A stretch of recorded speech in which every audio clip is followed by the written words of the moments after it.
Hello बच्चों, मैं आज आपको इंग्लिश चैप्टर का फर्स्ट चैप्टर यानी प्रोज का द लास्ट लेसन कुछ पैराग्राफ पढ़ाऊंगा। आप ज़रा सुनिएगा। फर्स्ट चैप्टर है द लास्ट लेसन यानी अंतिम पाठ। अबाउट द ऑथर यानी लेखक के बारे में। अल्फांजे डॉटेड 1897 यानी इनका जन्म 1840 को हुआ था। इनका अंतिम देहावसान जिसको मृत्युकाल कहा जाए 1897 में।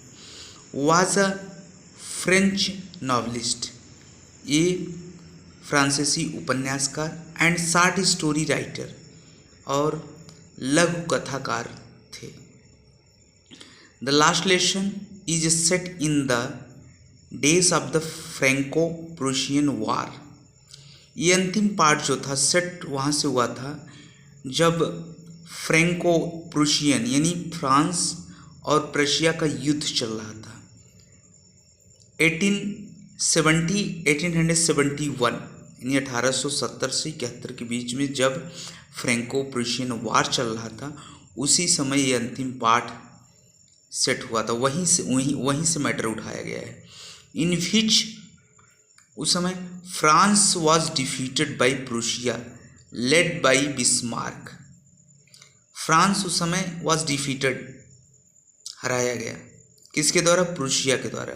लेड बाई बिस्मार्क, क्योंकि उस समय जर्मनी का बिस्मार्क था, उसने प्रूशिया की मदद की और उस समय फ्रांस हार गया था। और कौन कौन सी जिले हारा था?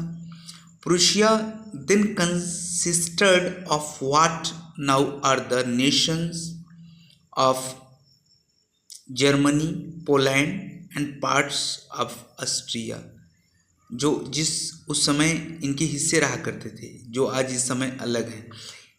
जर्मनी का सभी हिस्सा, पोलैंड, ऑस्ट्रिया, ये सब जितने भी थे।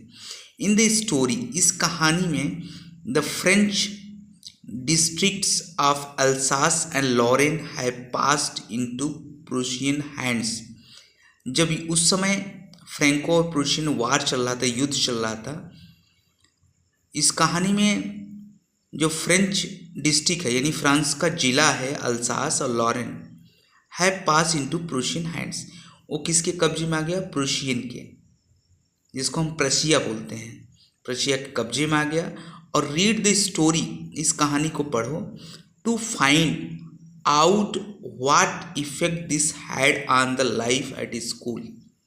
इस कहानी को पढ़ो और क्या प्रभाव पड़ा उन समय स्कूली जीवन में, वो अल्फांजे डॉटेड ने बताया है।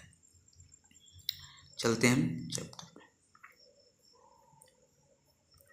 Notice these expression in the text in fair there meaning from the context. इसमें कुछ वर्ड हैं जो अलग अलग उनके अपने मतलब हैं।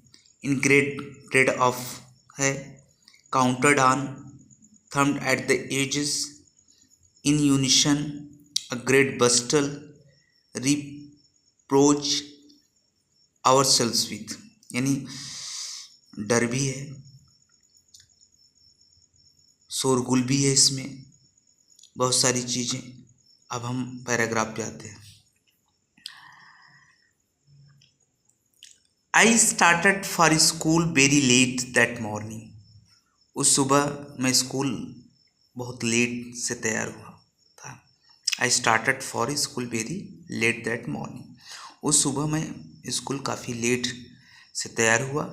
And was in great dread of scolding, और मुझे इस बात का भी भय था कि बहुत ज़्यादा डांट पड़ेगी, क्योंकि मैं लेट स्कूल के लिए तैयार था। स्पेशली, विशेष कर देखा जाए, खासकर, बिकॉज, क्योंकि एम हैमल यानी मिस्टर हैमल हैड सेड, वो कह चुके थे या बता चुके थे कि that he would question us on participle. आज जो प्रश्न पूछे जाएंगे वो पार्टिसिपल पर। And I did not know the first word about them. मैंने जीवन में कभी पार्टिसिपल के बारे में सुना ही नहीं था। यानी एक शब्द के बारे में नहीं जानता हूँ। आई डिड नॉट नो, मैं नहीं जानता था। The first word about them, एक शब्द की मतलब पार्टिसिपल के शब्दों के बारे में। फॉर अ मोमेंट, कुछ क्षण। I thought of running away, मेरा मन हुआ कि विचार आया कि भाग जाऊं। And spending the day out of the doors, और मैं कुछ समय बाहर बिताऊं। इट वॉज सो वार्म, लेकिन बहुत गर्म था। सो ब्राइट, बहुत चमकीला समय था। The birds were chirping at the edge of the woods, उस समय चिड़िया जंगलों के किनारे यानी शाखाओं पर बैठकर उस समय चहचहा रही थी, यानी जंगलों के किनारे चिड़िया उस समय चहचहा रही थी। And in the open field back of the सॉमिल, सॉमिल मतलब आरा मशीन होता है, आरा मशीन के पीछे खुले मैदानों में उस समय the Prussian soldiers were drilling, उस समय जो प्रशिया के सैनिक थे वो अभ्यास कर रहे थे। ड्रिलिंग माने अभ्यास करना। It was all much more, it was all much more tempting than the rule for participle, उस समय पार्टिसिपल के नियमों से ज़्यादा वो चीज़ें ज़्यादा लुभावनी थी जो आरा मशीन के पीछे हो रही थी। यानी जो सोल्जर्स उस समय मार्च कर रहे थे, जो ड्रिलिंग कर रहे थे, अभ्यास कर रहे थे, वो ज़्यादा लुभावना था उन पार्टिसिपल के नियमों के से। But I had the strength to resist, मुझ में ताकत थी अपने को रोकना कि रोक पाऊँ। And hurried up to school, and hurried up to school, but school जाना था जल्दी। Hurried up to school. When I passed, जब I pass the town hall there was a crowd in front of the bulletin board, जब मैं town hall से गुजरा तो देखा कि बुलेटिन बोर्ड के सामने बहुत सारी भीड़ जमी हुई है। फॉर द लास्ट 2 years, पिछले 2 वर्षों से all our bad news had come from ही देयर, यानी जितने भी बुरे समाचार थे वहीं से आ रहे थे। पिछले 2 वर्षों से जितने भी बुरे समाचार थे वहीं से आ रहे थे। द लास्ट बैटल्स, हारे हुए युद्ध। The draft, the orders of the commanding officer, उस समय कमांडिंग ऑफिसर के कुछ आदेश भी आ रहे थे। एंड और I thought to myself, मैं स्वतः विचार किया है, सोचा, विदाउट स्टॉपिंग, बिना रुके हुए, what can be the matter now, आखिर क्या मामला हो सकता है। ये चैप्टर मैंने एक चैप्टर का पहला पैराग्राफ पढ़ा दिया है। कहीं आपको दिक्कत हो please comment me, you can ask me the questions, you have any problem, please note down in comment box.